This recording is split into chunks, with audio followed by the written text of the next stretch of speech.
On the foreign scene, battle to save trapped mine workers in South Africa underway, and Chadian President Idris Deby indicates interest to run for fifth term.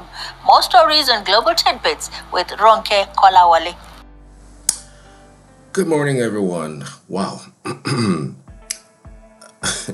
Well, I was thinking it's going to be a very good day for everyone, at least a good week.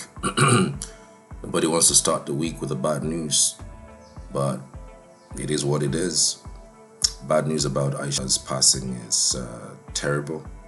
I found it really shocking. You know, as a media personality, what I do every single morning is just to check what's going on around the world. I checked her, I saw Aisha Bello trending, and I said, Aisha Bello, has she been elevated? Has she been promoted? You know, and these days, I get shocked twice, even more, when somebody's trending, because gone are the days when you trend, it's about good news, right? It's fantastic that you are trending. It feels fabulous that you are trending. It's more like a good thing. But these days, trending, when you are trending, it's mostly about a bad thing. I mean, Mr. Ibu trended. We know the news. Amechi Monago trended. We know where that led us to.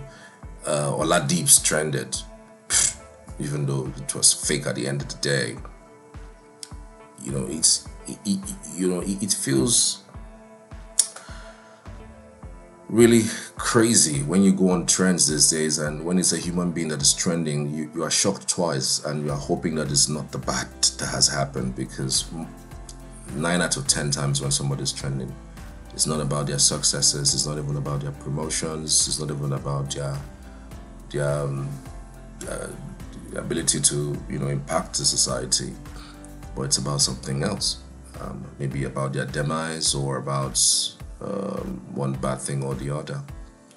It's really saddening.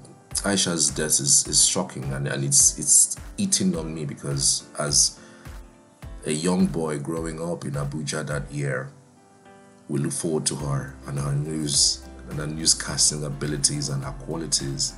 There is absolutely nothing that she didn't do right on the air when it comes to broadcasting at that time. She was like the queen of the airwaves on television. She was that good. Her diction, her pronunciation, her mannerisms, and even the time that she reads with someone else. You know, there are people who are very good in reading news alone, and there are some others who are not good with reading with people.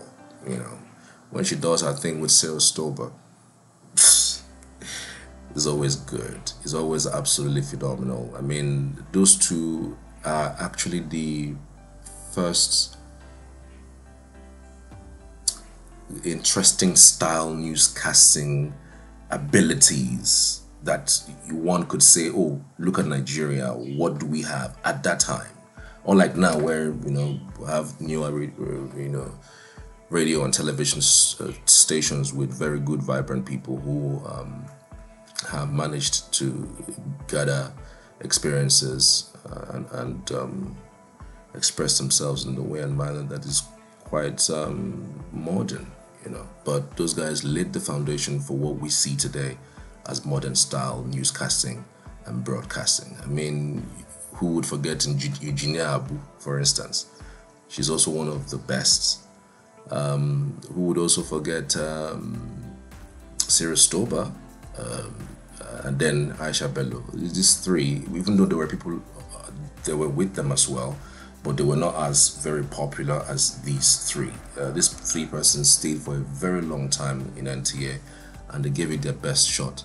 I heard that she was even retired last year, May 2022. She was appointed General Manager of NTA Parliament. I know that NTA has several segments, but she was appointed NTA Parliament and but retired last year in May, and she had the very best of her life. She got to the peak of her career, and trust me, she inspired me a lot, and this is just my own tribute to her, and my own way of saying rest in peace.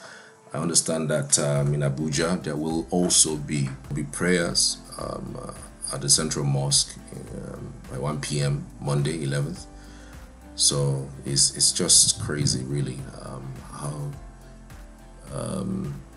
she has passed. I mean, the news about her passing, I was looking for where I could find what really caused her sudden death, because before now there were no news about whether she was sick, whether she was down, or whether she had to travel out for something. You know, there was nothing of that nature.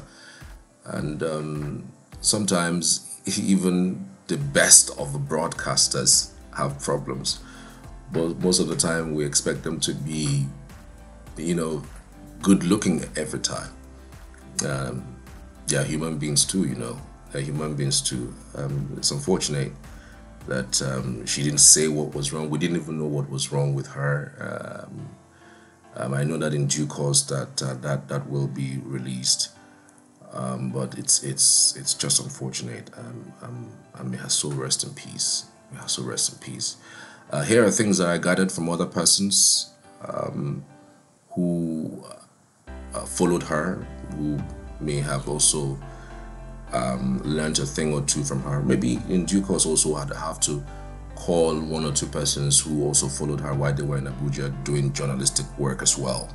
I will speak about her, so stay on this channel. We'll do a little bit of comprehensive chit chat and even talk about the plight of media personalities in this country.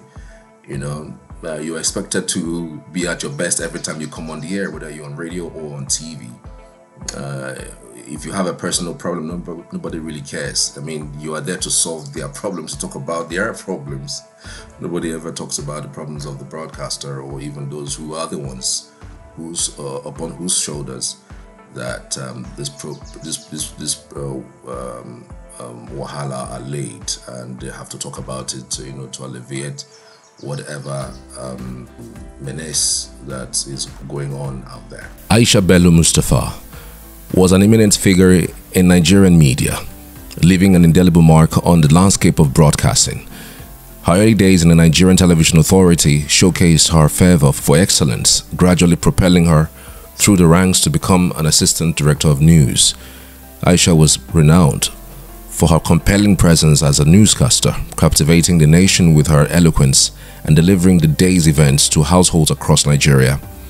Her passion for journalism was evident, and she inspired numerous aspiring broadcasters to follow in her footsteps. Her journey into the world of journalism began with a pursuit of knowledge at the Aisha Bello University, where she dedicated herself to acquiring a bachelor's degree in mass communications and media studies. This academic foundation laid the groundwork for her illustrious career in the field. Aisha Bello Mustafa's skill set was formidable, encompassing various facets of the media industry, from journalism to television production, broadcast, editing, and beyond. Her expertise and insights were invaluable to the evolution of the field. Her contributions extended beyond the confines of news reporting, with her appointment as the General Manager of NTA Parliament showcasing her administrative acumen and leadership prowess. One of the zeniths of her career came with her prominent role as a newscaster on the highly acclaimed NTA Network News at 9 p.m. during the 90s and early 2000s. Her professionalism, coupled with a distinctive style, solidified her as one of the most respected voices in Nigerian television. The sudden news of Aisha Bello Mustafa's passing on December 10 sent shockwaves through the media fraternity. While the circumstances surrounding her death remain unclear, her loss reverberated across the nation, leaving a void in the broadcasting community. Her enduring dedication and long-lasting tenure with NTA had made her a beloved figure to colleagues and viewers alike. Aisha's legacy will forever be remembered, not only for her professional achievements, but also for her unwavering commitment to journalistic integrity and excellence. Her impact on the industry served as a guiding light for aspiring broadcasters and journalists, nurturing talent and shaping the future of Nigerian media.